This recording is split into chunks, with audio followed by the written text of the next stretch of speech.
Vladimir Poutine dans son fief de Saint-Pétersbourg. Cet après-midi, c'est aux députés qu'il s'adresse, mais c'est bien à l'Occident qu'il envoie un message.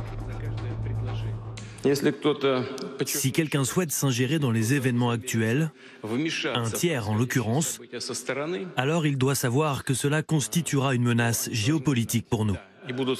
Et il doit savoir qu'il y aura une réponse, précisément une frappe de réponse, rapide.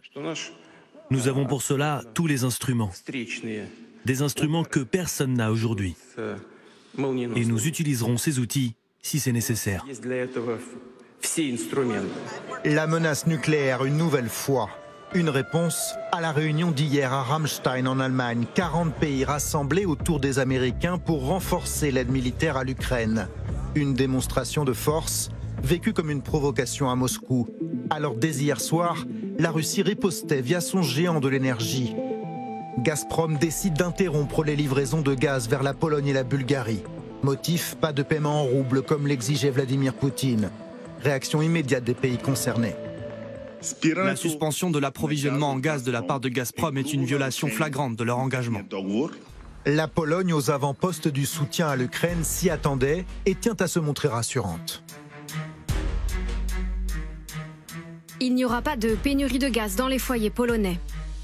Pourtant, la dépendance de Varsovie et Sofia à l'égard de la Russie pour l'alimentation en gaz est grande. Près de 50% pour la Pologne et 90% pour la Bulgarie. Alors cet après-midi, l'Union européenne vient à leur secours. Elle sera solidaire et met en garde les entreprises tentées de céder au chantage du Kremlin.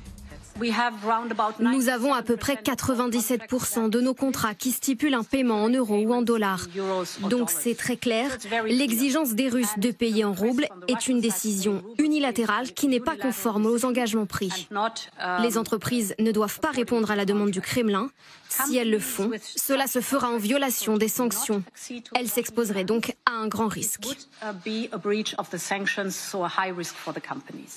Les sanctions économiques, c'est également un sujet abordé tout à l'heure par Vladimir Poutine. Il assure que la Russie n'en souffre pas.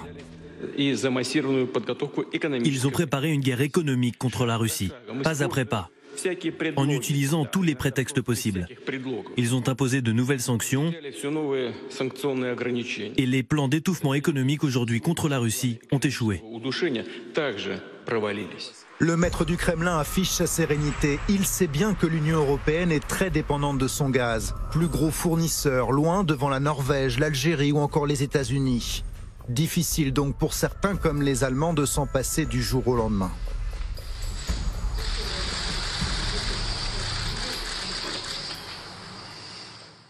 Par rapport au gaz, nous avons une grosse pression pour réussir à surmonter la dépendance de l'Allemagne et rectifier une erreur du passé en renforçant les capacités en gaz naturel liquéfié.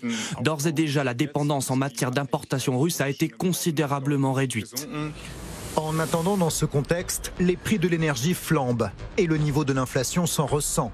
Le mois dernier, il atteignait 7,5% dans la zone euro.